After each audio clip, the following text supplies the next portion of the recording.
So, talking about freedom, I was reflecting on it. There are all these aspects. There's freedom from, there's freedom to, there's freedom for. And so I actually organized my talk a little bit because of that. I guess I think about freedom because here it is, the 4th of July coming up, and we're all celebrating and watching fireworks and doing whatever we're doing, celebrating the freedom that this country represents, even though we know that neither the story nor the reality are completely free. So having acknowledged that, the story is still important. It's a pivotal story, just like the story of the Exodus is a pivotal story for the Jewish people. It may not be true in most of the details of it, but it's a story that has stayed in the consciousness and is a guiding story. And when we study it from a metaphysical point of view, rather than did this literally happen, there is great wisdom that we can gain from it. And so we can take a story like the Revolutionary War and the Declaration of Independence and all of that, and without arguing about how much of it was actually true or should they have not done this, we can gain great wisdom. And so if we look at it as a story of freedom from oppression, it has powerful wisdom in it. The story that we are told is that the British Empire was an oppressive empire, taking away from the people in this country what they felt was rightfully theirs, ignoring the fact of what they were taking away from the people who actually lived here. But that's still the story. That was their consciousness at the time.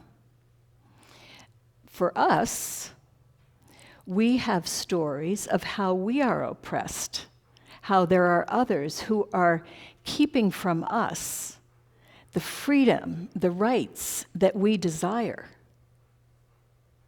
And each one of us has our own stories of what that may be. There's a man who I read about. His name is Shaka Senghor.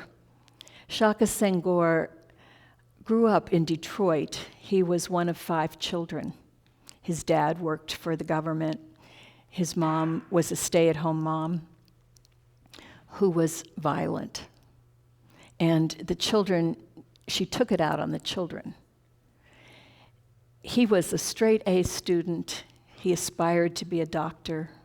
He came home one day when he had an A+ on his report card. He was excited, and he thought, Mom's going to be happy, because he didn't know what would make her happy or not happy. And he told her he's got this A+, and she threw a pot at him that shattered the tile wall behind him. So this gives you an idea of what he grew up with. There are many people in our country and in our world who are growing up in states of profound trauma. And some of them are here in this room. And that trauma is forming how they believe they have opportunity in this world. What happened for Shaka after that incident, that his parents, who had never gotten along and had had lots of fights and continued to fight, they got divorced. And he was just so bereft with everything that was going on in his young life that he ended up taking to the streets. And he found approval there. He found community there. Unfortunately, he found it in a setting where they were doing very destructive, violent things. But he knew violence, and so it wasn't so hard for him to imagine how to be part of that. It finally led to a point where he murdered somebody. and he went to prison. And so he was not free. He had not been free inside himself. He had been oppressed by his mother. And now he felt oppressed by the system, even though, we might say, excuse me, even though we might say he deserved it because he had murdered somebody, he didn't necessarily feel that way. He just was locked in a story of oppression. He was locked up in a story that he had no freedom, no rights, no love. And he spent about 7 years in prison, in and out of solitary confinement, just getting into all the things you hear about that happen in prison, all the violence that is available there. And one day he got a letter from his son. Somewhere along the line, he had fathered a child, and this son wrote to him and said, "Dear Daddy, please don't murder anymore. God will take care of you. God is watching over you." And there was something about the innocence of that child's letter that shifted something inside of him. And he said to himself, "I will not let this be the legacy I leave my son." And he began to meditate. He began to take advantage of the educational opportunities that were there in that prison. He turned his life around. When he was released from prison years later, he became a vocal advocate for prison reform. He went around talking to young people and telling them about their choices. He taught classes at the University of Michigan. He authored 2 books. He was a fellow at the MIT Media Group. He made something beautiful of his life. He found purpose.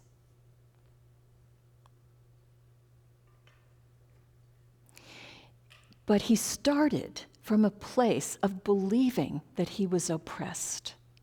And truly he was. As a child, he was literally oppressed.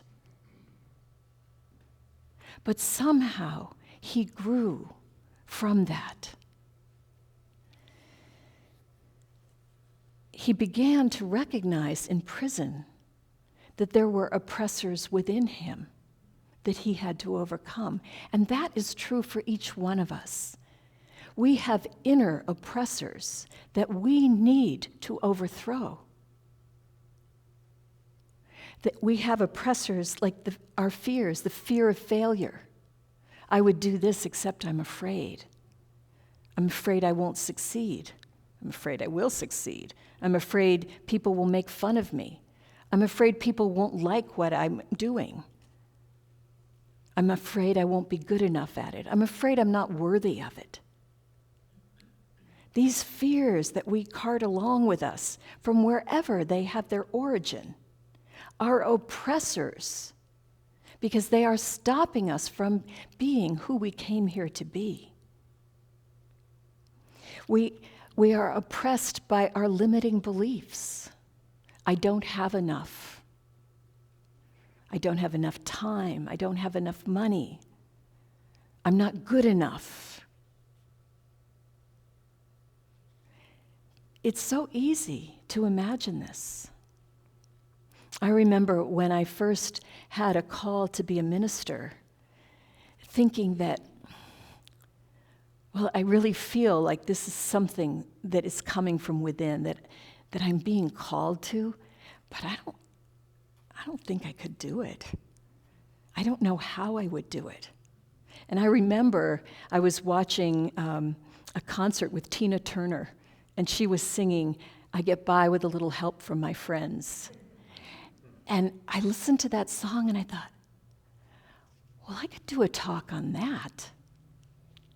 And then I was in the car the next day and I had Johnny Lang blasting on the radio and one of his songs was coming and I thought, I could do a song on that. And I mean, not a song, trust me, not a song. I could do a talk on that. and I realized, the help will be provided.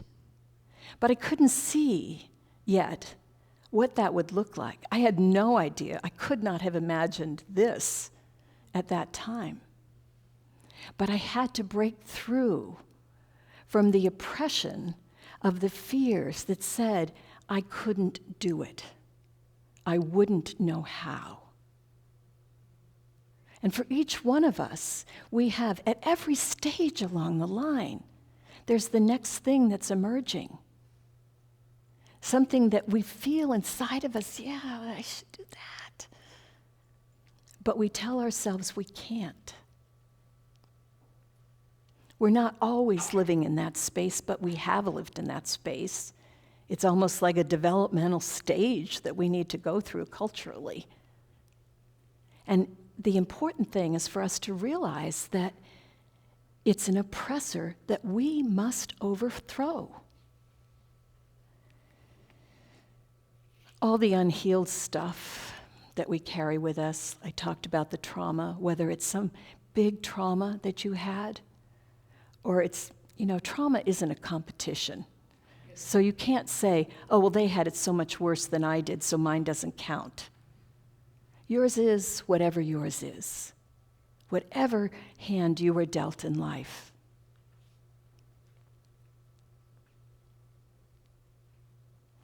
If you haven't done the work, if you haven't healed that, it's still tied to you and it is oppressing you. It is preventing you from being who you came here to be. And then there's just since we were 2, nobody's going to tell me what to do. We'd like to think we have outgrown our 2-year-old stance, but in truth, just let somebody tell you you have to do anything, right? Even when we do the offering time, we just do pretzel kind of gymnastics up here, trying to find a way to communicate to you that it's important for you to contribute to us because this is a community, it belongs to all of us, and we need money to function. And we want to say that without raising the hackles of, you telling me I have to give? That's just one example. But there's all kinds of other things that come up that we get into that space of nobody's telling me what to do. I'm going to do the opposite. Like Groucho Marx once said, whatever it is, I'm against it. That belief is an oppressor. It's an oppressor. There's a cost to freedom. Those who are serving in the military, they're giving the cost of their lives when they're fighting for freedom.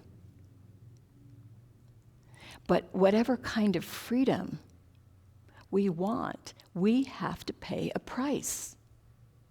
Freedom isn't free, so to speak. We have to pay for it. And we pay for it by doing things like holding fast to our dreams, whatever they may be. Not letting them go because it seems too hard. But holding fast, believing in our dreams, believing in ourselves. We pay for them by telling the truth. What is my truth? It's easy to blame an oppressor, a boss, a spouse, a friend, who we feel is not treating us well. But we don't speak up and say, this is my truth, in a way that they can hear. Sometimes we have to do it more than once. And that can be hard. if you've been raised to be safe by keeping your mouth shut, and many of us were, then speaking up and saying what is truth when it will make someone uncomfortable is hard. It's the price that we have to pay. We have to set boundaries. We can't say, you're oppressing me, you keep doing this, you're abusing me in certain ways, and we don't set a boundary. And it's frightening to set boundaries. But we have to do that. We have to set boundaries with others. We have to set boundaries with ourselves. I can't say my job is exhausting me if I don't set any boundaries and takes time for myself. And that's not always easy, because there's always more job, at least in ministry. I don't know about your jobs, but in my job, there's always more I could be doing. And I feel like I should be doing, and I want to be doing. And it's hard for me to just stop. And then if I take too much time, then I tell myself, oh, you're not working hard enough. And it's like, where did that belief come from? That's an oppressive belief. And each one of you has your own. Because if you were completely free, completely evolved, you probably would be done now. And you would have moved on to the next plane. So if you're here and you're still breathing, you probably still have some work to do. The other thing we have to do is we have to stand together. Because freedom isn't just individual. It's for everyone. So we stand together with our earth. We stand together with all peoples. We stand together with each other. That's why in our mission statement we started with, we stand together. Because we don't create what we want to create all by ourselves. We create something worthy all by ourselves. But something that is big enough to be worth coming here onto this planet at this time requires us to stand together. So, freedom from the oppressors without and within has a cost. And why do we pay that? For the freedom to. The freedom, essentially, to be the one we came here to be. I mean, we want freedom to do this, to do that, all those do's. But really, it's about the freedom to be the one we came here to be. And the key in that is in the word one. Because if we remember that who we really are is one with the one, the holy good, the all, the source, when we remember we are one with that, then we also begin to remember the power that is ours. Like the power of imagination, for example. Remember, Bobby Kennedy said, you see things as they are and ask why. I see things as they are not and ask, why not?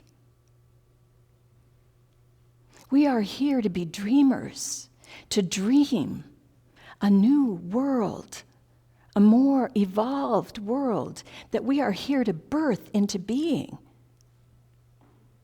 And we cannot do that if we are still under the thumb of the oppressors from within. So we stand together. And there are tools, there are 3 tools. Commitment.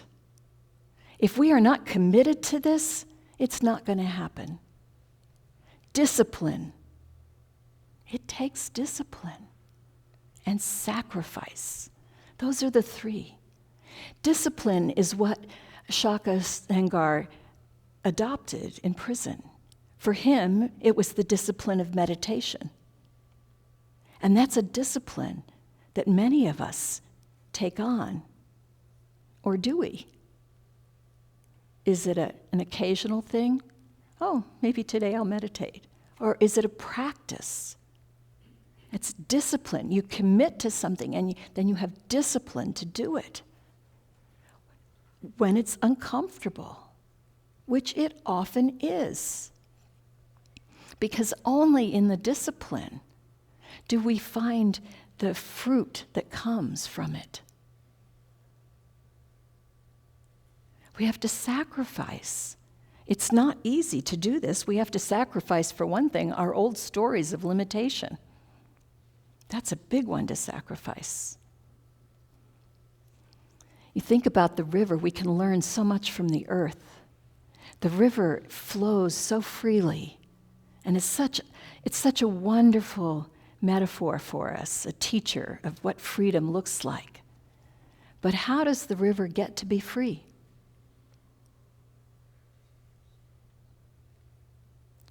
What did you say? Practice. Well, practice, perhaps. But really, it's the riverbed.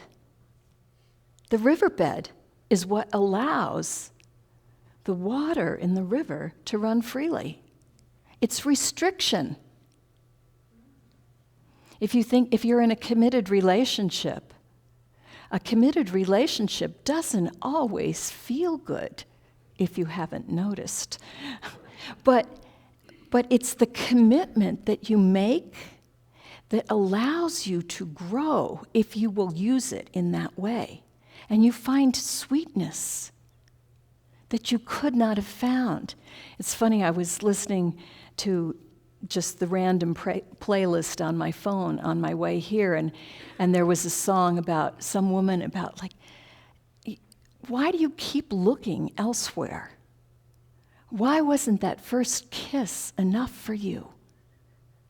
When you felt something, why didn't you stay in it? You have to keep looking. Maybe there's something out there, something out there. And we're kind of like that sometimes, aren't we? We have something that's wonderful right here. It might be a relationship, it might be a community like this, and then something happens that we don't like. I mean, that's like the story of life. Something is going to happen that we don't like. And when that happens, if we run the other way and we say, oh, I don't like this. I don't like the way that person looked at me. I don't like the talk they gave that day. I don't like that they said the word God, or I don't like, whatever it might be. Whatever the group we are in. If we use that as a reason to move on, then we don't get to stay in the game and earn what could be there for us. We are here to be the ones. There's an emergent field. It's a funny thing with dreams. Like I was talking about my dream to be a minister, and all I was doing was focusing on the talk. Could I manage to come up with a talk again and again? That I just didn't have really any concept beyond that.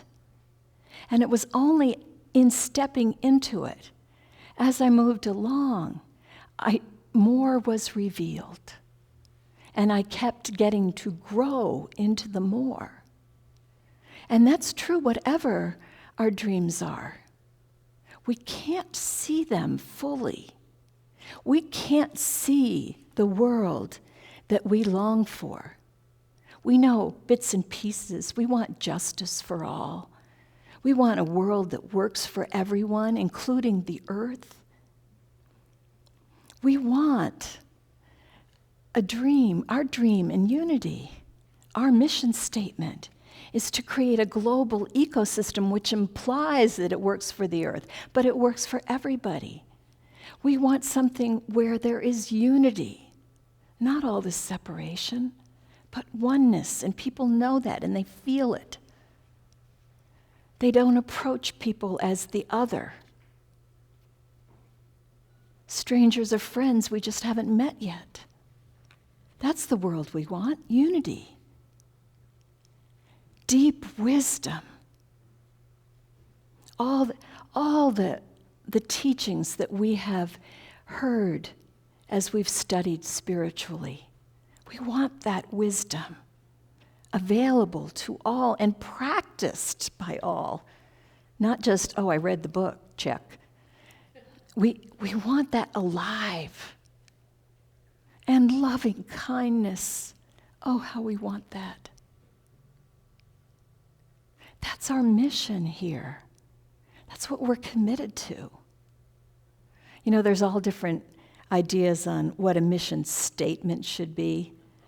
And I don't know if we got it right. You know, how do you measure? How do you measure if you did it? People ask. And I don't know, a global ecosystem, that's hard to measure.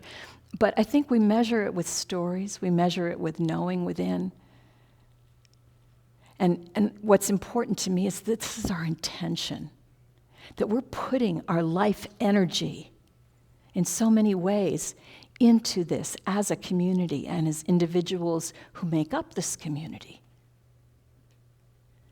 Because this is the dream that we want, and it's an emergent field, so by definition, we don't know what it will look like. We get glimpses, we get visions, but our task is to move forward toward that, to be freedom fighters, to move toward the good that is the truth of who we are, all of us. So what can you do? What can you do? You can know who you are. You are the one expressing in this beautiful color, flavor, texture, form that you are occupying in this world. Our expressions are different, but our identity is the same. We are the one. You can know that. You can know what dreams are coming through you and hold to them with faith. You can overthrow the oppression of your limited thinking. You can stand together with this community and with all people and with the earth. You can make choices that are in alignment with the good that we aspire to bring forth into this world. You can contribute to this community, to this world, with your time, with your talents, and with your treasures. You are here to bring us all into a place of freedom, a place where all of us can experience unity, deep wisdom, and loving kindness. You are not a spare part. Every one of us together is essential. Whether this is the first time you have showed up here, or whether you've been here from day one. Whether you are young on the planet or seasoned, you are important. We stand together. We are here to be the ones we came to be. So I'm going to invite you into a meditation now to reflect on that. Who have you come here to be? What is oppressing you? What belief?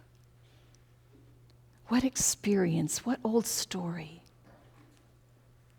What is it that you need to do to overthrow that oppression? What is the dream that you need to stand for and bring into form? Let's spend some time in meditation doing that.